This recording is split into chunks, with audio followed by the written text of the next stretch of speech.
With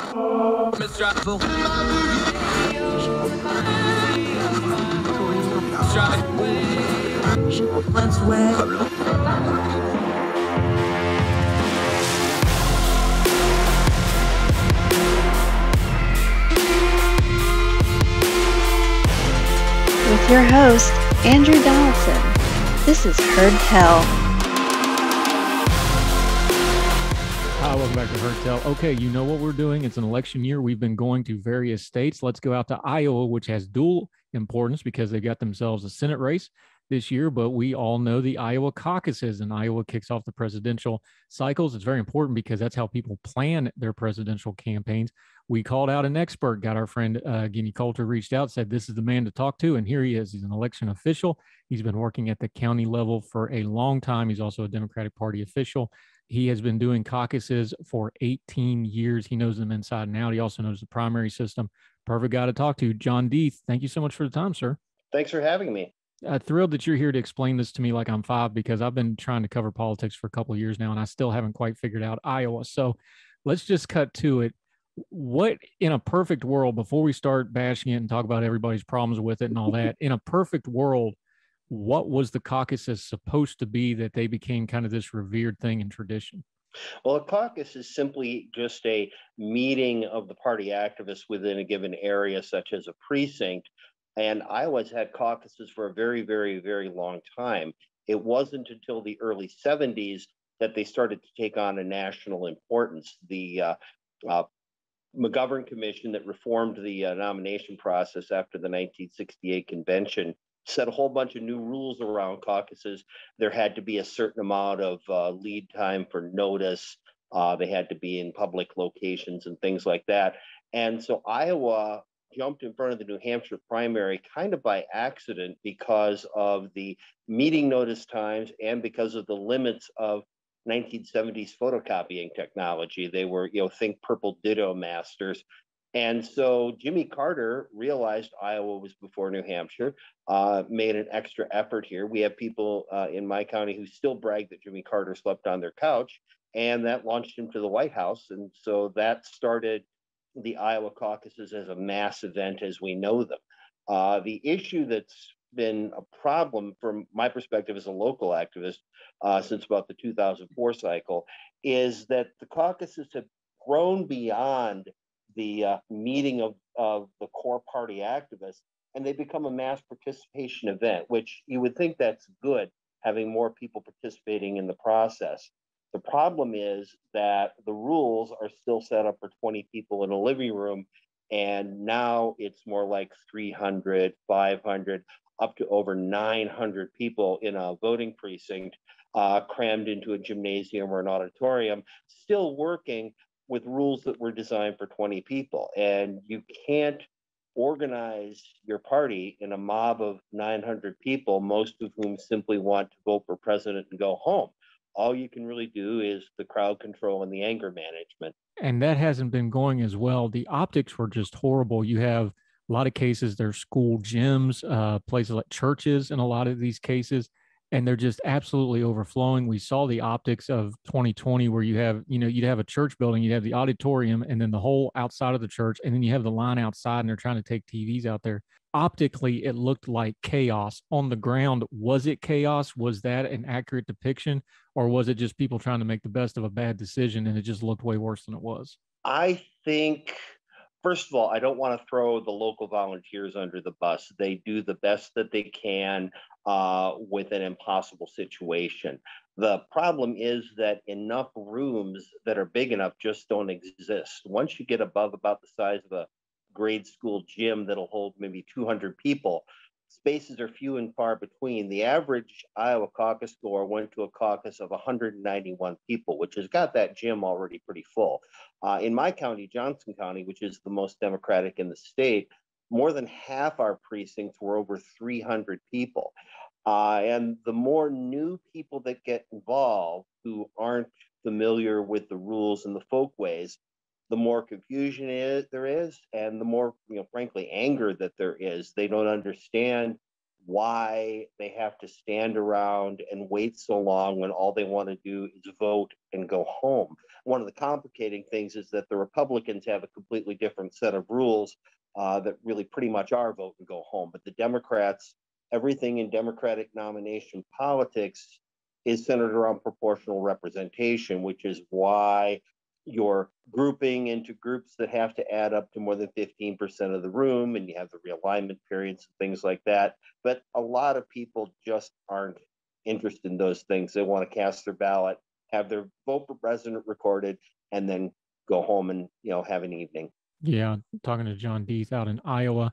Let's start there, though. 2020, the obvious thing happened is by the time they figured out who won the Iowa caucuses, we were already on to the next state. Actually, we were already basically in South Carolina by the time they got that sorted out. That's just not viable when these campaigns. I bet you could tell me right now which presidential candidates for 2024 are already starting to set up shop in Iowa, can't you? Like, they put so much time and effort into this. It's becoming a return on investment issue because the winners aren't really translating to the greater race. Plus the chaos involved. This seems like it's kind of in a bit of a death spiral, at least optically and nationally. Is that how it feels to you? Yeah, we've kind of had three strikes you're out with the results.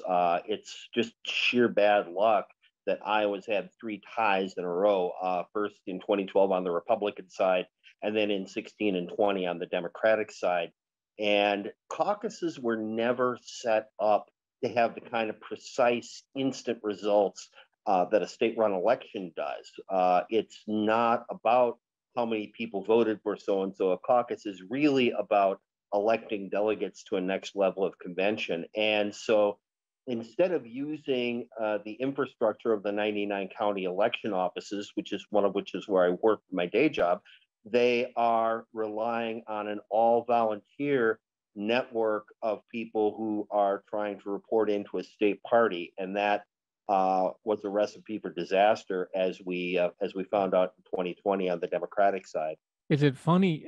I guess it's irony, though, is you talk about the way the caucuses became national because of the limitations of photocopying and ditto machines. That's the purple ink stuff for people like me old enough to remember it from. And then as I say that, lots of us can smell that instantly from our school days. That was limiting that what got it. Is it kind of a little bit of an irony that the new technology, the limitations of that is the thing that might actually finally kill off the Iowa caucuses, at least in their traditional form? Well, there's a number of things that are combining to kill off the Iowa caucuses. And I recently told my county party that I'm not going to organize them anymore. I don't mind hard work, but I mind futile work.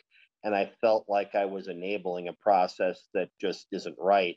The results reporting process was the biggest meltdown in 2020. I think the precinct volunteers did the best they could managing the crowds, although there were sharp tempers because you're in a highly contested, highly competitive race. But people did the best they could, but then they couldn't report the results. Depending upon who you believe, that was either the Iowa Democratic Party's fault or the DNC's fault. I'm not going to go into the blame there. But the thing is, Iowa's already got an infrastructure of 99 election offices staffed by professionals who know how to count votes and report election results, and yet we're not using that. We're relying on a network of volunteers, and that just isn't. That's just not cutting it in the 21st century. Yeah, John Deeth out in Iowa joining us. We know there's a lot of pride involved. There's a lot of I don't know how you want to call it, but interstate rivalry with New Hampshire about who gets to go first. That's on the national level. Yeah, that's on the national level, though.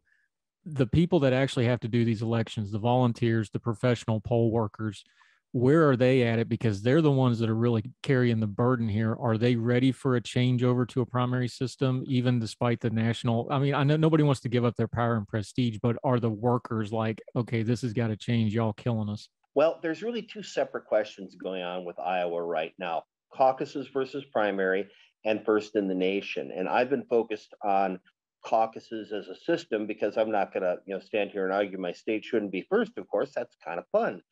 But there are a lot of the rank and file activists like themselves who are starting to stand up and say, first can no longer be an excuse for a bad process. We haven't even touched on it yet, but one of the biggest problems with the caucus is that you have to be in person, physically present to participate. There's no real absentee process. You can't request a mail ballot and vote it at home in secrecy. You have to be at a meeting. And even our attempt at including people who couldn't attend, which was satellite caucuses, you were still looking at having to be at a specific place at a specific time. My wife missed 2 caucuses in 2008. The boys were too little to go.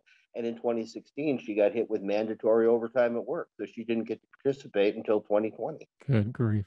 John Deeth out in Iowa. One more thing on the caucuses, just to wrap it up. The National Party is obviously making some pushes for change. They bring up things like Iowa's diversity. They bring up things like the antiquated caucus.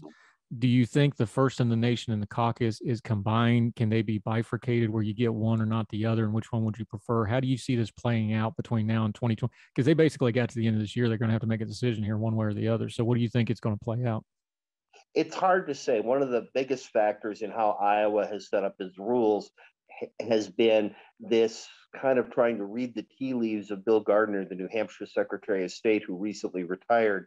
And we didn't want to do anything that upset him that might make him move New Hampshire in front of Iowa. The other issue is that Iowa's Republicans, who are in full control of the state government, likely will be for the near future, are not interested in changing anything about their processes. The Democrats cannot unilaterally enact a primary without a change in state law, and the Republicans don't want to change state law. So what I'm focused on right now is reforms that the Iowa Democratic Party can do that can make the caucuses something closer to a primary election. Now, I understand Iowa, there's this, oh, we're too old, we're too white, we're not diverse enough. My only argument to that, and again, I'm not against my state going first, is Iowa is full of the kind of voters that the Democratic pack, if we're ever going to build a comfortable margin in national elections, if we're ever going to keep control of the Senate, we're going to have to win back rural voters. But first, and the caucuses are separate questions. My priority is dealing with the caucus process. A bad process can't be an excuse anymore just because we want to stay first. Yeah, it's a good point, because if the process is bad, it really doesn't matter if you're first, second, or 50th, does it? Exactly. If you can't go because you had mandatory overtime, what good is being first? Yeah. Talking to John Deeth out in Iowa. We're going to take a quick break on Heard Tell. When we come back, we're going to get into a little bit of Iowa politics, past and future. They got themselves a Senate race out there that we're going to have to pay a little bit of attention. More with John Deeth right after this on Heard Tell. Welcome back to Heard Tell, talking to our buddy John Deeth out in Iowa, which is more than just cornfields. They do elections and such out there as well. John, let me ask you something that has been in Iowa's recent political history, I think might have some bearing on a national story now. Granted, it's on the Republican sides, and that's not your side, but you're there on the ground. You talk to these folks. There's been a lot of Republicans. Yeah, it's okay to talk to each other. It never hurt anybody. But that's the point here. We have on the Republican side some really problematic Congress people. People are debating what to do. Y'all had this not too long ago. You had Steve King. He got heavily censored. He got his committee stripped, and then he lost his primary after being, basically ostracized from the party. That wasn't that long ago, 2-3 years ago. You went through that process as a state. I don't understand why we're not doing that with this current rash of really problematic congressmen, but it can be done, and Iowa showed that it can be done. Well, it was fascinating, that primary, because the groundwork for defeating Steve King was laid in 2018 by J.D. Scholten, who was a Democrat who came within a couple of points of winning that very, very deep red district. And after that happened, the Republican leadership in the state was actually concerned that with high presidential turnout, King could actually lose to a Democrat. And so they got together and they got behind Randy Feenstra, who eventually defeated King in the primary. Scholten ran again, didn't do nearly as well against the less toxic opponent, but now Scholten just announced for a state legislative seat, and he's an exciting young rural leader who is going places in Iowa. It's just an example, though, because I'm always getting pushback. I'm like, just expel these people. Look, it's a 2/3 threshold to do that. You're not going to do that willy-nilly. I don't buy that argument. So, but I'm just kind of bumfuzzled, because I'm like, they just did it to Steve King, and his stuff was horrible and awful, but you could argue some of this stuff's even worse. It's not like this is out of the realm of possibility. I just kind of fun. I wanted to ask you because Iowa managed to rid themselves of somebody that was embarrassing the state, for lack of a better way to phrase it. And I think there's an example there of what to do going forward with some of these Marjorie Taylor Greene type people. The whole key is it's if you become an embarrassment to the party, that's not enough. But if you run the risk of losing to a Democrat, then the Republican Party will unite to try to get rid of you. And that's what happened to Steve King. Yeah. And now Randy Feenstra, the new congressman, nearly as conservative as King, but he's a little bit more housebroken. He doesn't retweet neo-Nazis. He's just more of a garden variety, quiet conservative. And as of tomorrow, the filing deadline, he may be unopposed. Wow. That's he's going to be unopposed in a seat that came close a few years ago. Yeah, that came within about 2 points in 2018. And that's a sad commentary on the status of the Iowa Democratic Party, but it is a very, very tough seat. The thing about Iowa is that on a state level, it's very difficult to win because the western part of the state is so red.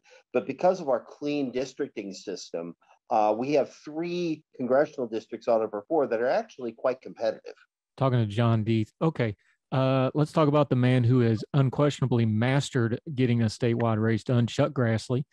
He is, I guess, an institution would be the only way. Long-standing family in Iowa. He's been a senator forever. We talk about Joe Biden being too old.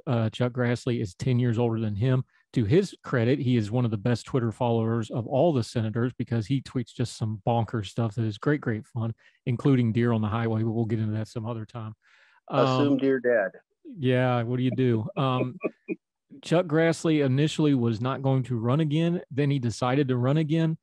Does he have any danger in this race? Is there any real contest to speak of here? I hate to say this as a good Democrat, but I have to be honest and rank Grassley as a strong favorite. Now, he's not as strong as he was in the past. He used to win re-election with margins like 70% and attract a lot of crossover Democratic support. But starting with 2010 and even more so in 2016, the state started to polarize more. Those Democrats have come back home and voted for the Democratic nominees. The problem is the baseline support for Democrats in Iowa has dropped dramatically starting with about the 2010 cycle. So he wins with 62, 65% instead of with 71%, but that's still a win.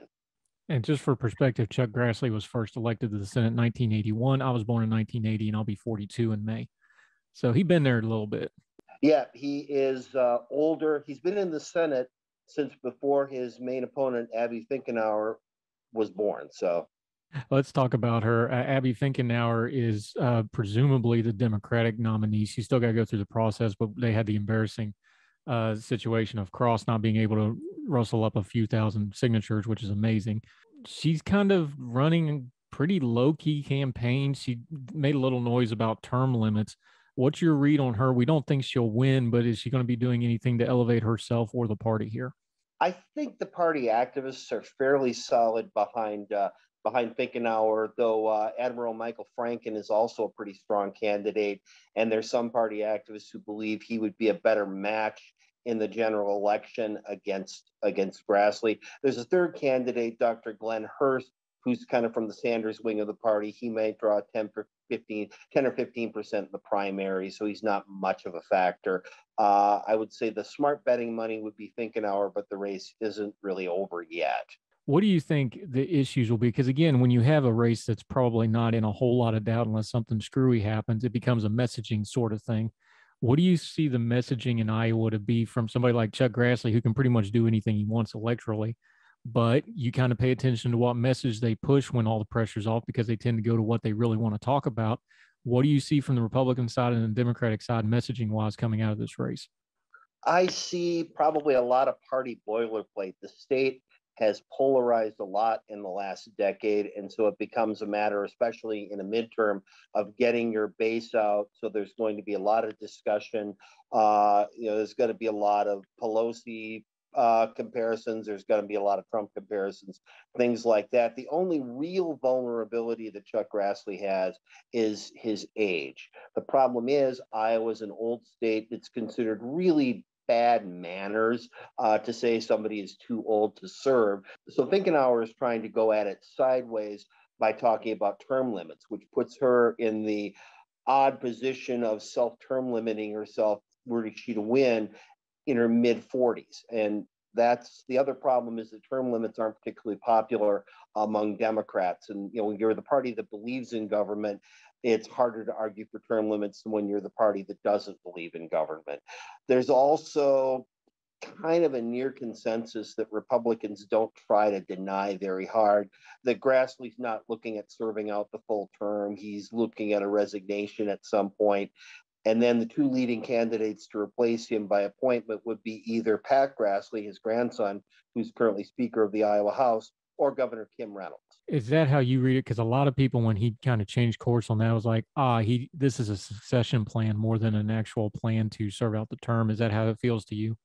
That's kind of how it feels to me. There was a register poll several months ago that had a large percentage of people wanting someone new.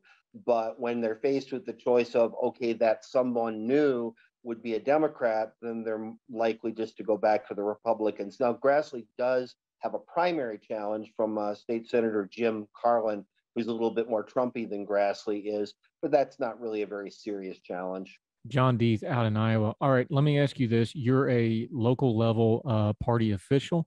Let's project ahead of time to when we will be talking about Iowa a lot. 2024, I know we got to get through the midterms first, but the way Iowa was, as soon as these midterms are over, you're going to start getting people start showing up at events and schools and barbecues and all kinds of fun stuff. What's your read on 2024?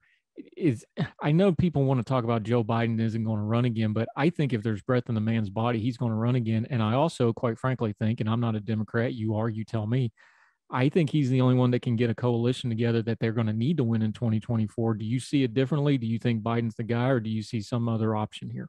Looking back at 2020, I was a Warren guy, and I was very enthusiastic for Senator Warren. But I think in retrospect, Joe Biden was probably the only person who could have won, because he was the only person who could attract what I would call the normie moderates, who were sick of Trump, but were just not comfortable with somebody like a Warren or a Sanders.